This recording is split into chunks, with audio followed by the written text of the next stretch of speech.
खबरों के निष्पक्ष विश्लेषण के लिए सब्सक्राइब करें Jantantra TV and press the bell icon.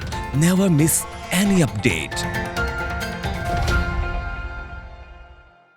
दुनिया भर में लगातार कोरोना के जो मरीज हैं वो बढ़ते चले जा रहे हैं। इस बीच अगर झारखंड की बात करें तो यहाँ मरीजों की संख्या 46 और सबसे ज्यादा बात करें तो रांची में 25 कोरोना पॉजिटिव मरीज। इस बीच हमारे साथ झारखंड से कृषि मंत्री बादल जुड़ गए हैं। सर, बहुत बहुत स्वागत है आपका जनतंत्र टीवी पर।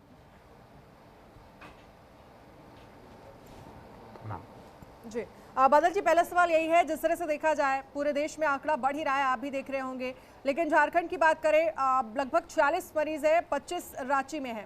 कृषि मंत्री हैं आप और कृषि से जुड़े तमाम कार्यों को लेकर छूट भी दी गई है कि जो भी कृषि से जुड़े काम है वो किए जाएं। क्या कुछ व्यवस्था की जा रही है सरकार की तरफ से, क्योंकि पूरा देश इस बीच लॉकडाउन है, क्या स्थिति है?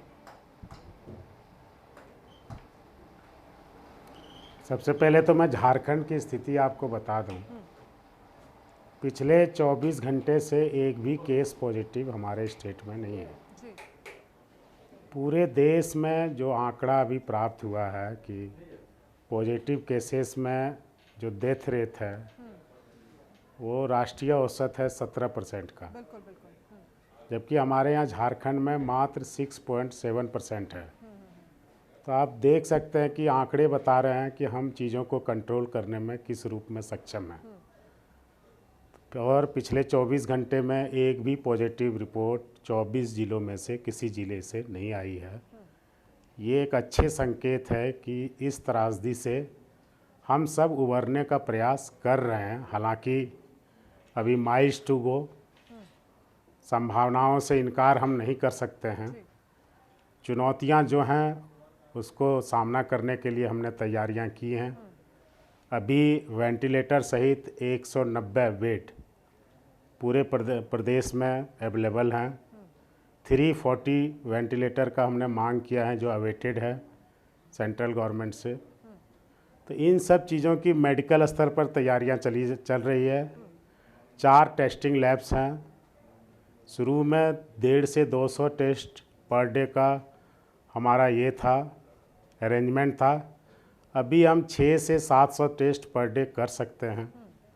ये सब तैयारियां राज्य सरकार की ओर से अभी तक जो है, और हमने एक प्लानिंग किया है 18 जून तक का ब्रेक इवन पॉइंट, कि वहाँ तक चीज़ें यदि इस लेवल तक आती है तो हमारे कंट्रोल में है। उसके बाद यदि है तो फिर अलार्मिंग है। तो अभी जिस तरह से आंकड़े गिरे हैं, डेथ रेट नेशनल के हिसाब से झारखंड का 17 के अगेंस्ट में 6.7% होना, ये पूरे देश के लिए तो हम भी चिंतित हैं। राष्ट्रीय ही नहीं, वैश्विक आपदा है। लेकिन जिस तरह से सब लोग इसको मिलकर लड़ रहे हैं, सबका सहयोग मिल रहा है, आपका सहयोग मिल रहा है, हमारा सहयोग मिल रहा है, लोगों का मिल रहा है, लोग सोशल डिस्टेंसिंग को मेंटेन कर रहे हैं। केंद्र सरकार के जो भी गाइडलाइन है उसको हम मेंटेन कर रहे हैं। जो हमारा मंत्रालय है, जिससे संदर्भित आपने दूसरा सवाल किया है कि कृषि के क्षेत्र में क्या क्या छूट है। कल ही मैंने बाज़ार ऐप माननीय मुख्यमंत्री जी लॉन्च कर रहे थे। उस समय ग्रोसरी, मेडिसिन, मिल्क, फ्रूट और वेजिटेबल्स, इन सब के लिए प्रति वार्ड पासेस इशू किए जा रहे हैं टाइम स्लॉट के साथ। जो नगर निगम है उसमें 2 घंटे के लिए 50 पास एक वार्ड में, नगर पंचायत में 30 पास, नगर परिषद में 15 पास, ऐसे हम प्रत्येक वार्ड में इशू कर रहे हैं। इससे सोशल डिस्टेंसिंग को टेक्नोलॉजी के साथ हम मेंटेन करने में आगे के दिनों में कामयाब होंगे। ग्रामीण क्षेत्रों में भी हमारी पुलिस और स्वास्थ्य विभाग के कर्मी, साथ ही जिनको ऑन ड्यूटी लगाया गया है लॉकडाउन 2 के बाद, वो बेहतर समन्वय के साथ काम कर रहे हैं और चीज़ें अभी बिल्कुल यहाँ कंट्रोल में है। हमारे किसान के जो फसल हैं, उत्पाद हैं, पहले 6 से 7 दिन चीज़ें स्पष्ट न होने के कारण लोगों को परेशानी हुई थी।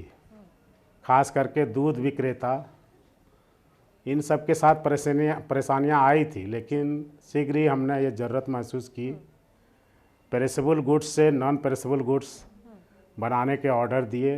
मिल्क पाउडर, घी, ये सब चीज़ों में फिर थोड़ी बहुत उनके जो समस्या था उसका निदान हुआ, पूरी तरह तो नहीं हुआ। पूरे देश में मिल के प्रोक्योरमेंट में 40 से 60% का कमी आया है, जिससे झारखंड भी अछूता नहीं है। चीज़ों को छुपाना हम नहीं चाहते, जो सच्चाई है वो आपके सामने रख रहे हैं और इससे उबरने का धीरे धीरे प्रयास कर रहे हैं। सब्जियों का जो आवक जावक बंद था वो अब शुरू हो गया है। हमारे यहाँ से सब्जियाँ हैदराबाद, बड़बिल, बनारस, बंगाल के विभिन्न शहरों में लगातार यहाँ से भेजना शुरू हो गया है और व्यापारियों को कहा भी जा रहा है कि मालगाड़ी को कहीं भी कोई रोक टोक नहीं है किसी भी राज्य सरकार के द्वारा। अंडा, मछली, मुर्गा, मीट, इन सब के भी दुकानों को सोशल डिस्टेंसिंग को मेंटेन करते हुए खोल दिया गया है। ये उद्योग भी जो शुरू में प्रभावित था, अब ये काम फंक्शनिंग करना शुरू कर दिया है। साथ ही किसानों को हमारी सरकार इस आपदा से जो भी समस्याएं उत्पन्न होगी, सस्ते दर पर बीज उपलब्ध कराना, उर्वरक उपलब्ध कराना, उनके खेतों की जोत को कैसे हम मिनिमम कॉस्ट पे जुताई करवा सकें, उसके लिए प्लानिंग करना। साथ ही किसान कर्ज माफ़ी के जो 2000 करोड़ रुपए हमने बजटीय उपबंध किए हैं, उन सब का भी राहत के लिए 100 करोड़ रुपया का हमने प्रबंध किया है। इन सब का भी पैकेज है जो किसानों को आगे आने वाले दिनों में फायदा देगा। राशन को लेकर क्या कुछ व्यवस्थाएं हो रही हैं? केंद्र सरकार की तरफ से क्या कुछ आपको मदद मिल रही है झारखंड सरकार को? और वहीं ये भी है कि आंगनबाड़ी केंद्रों की अगर हम बात करें तो गरीब महिलाओं को लेकर क्या कुछ सुविधा दे रही है सरकार? क्योंकि तमाम ऐसे आंगनबाड़ी केंद्र हैं, लगभग 40,000 ऐसे आंगनबाड़ी केंद्र हैं जो बंद हैं।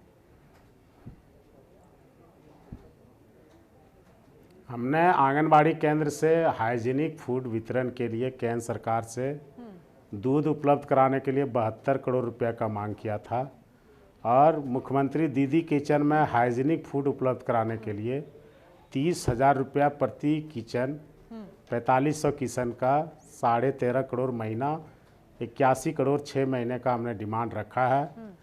केंद्रीय कृषि मंत्री जी नरेंद्र सिंह तोमर साहब, गिरिराज सिंह जी, रूपाला जी, सब माननीय प्रधानमंत्री के बिहाफ पर बात करते हैं रेगुलर, लेकिन इसमें अभी तक बात हुई है। उन्होंने हमारे इसको और 35 लाख किसानों को 10,000 रुपये प्रति किसान, उनको जो पूंजी की ज़रूरत होगी उसके लिए 3500 करोड़ का हमने डिमांड किया है।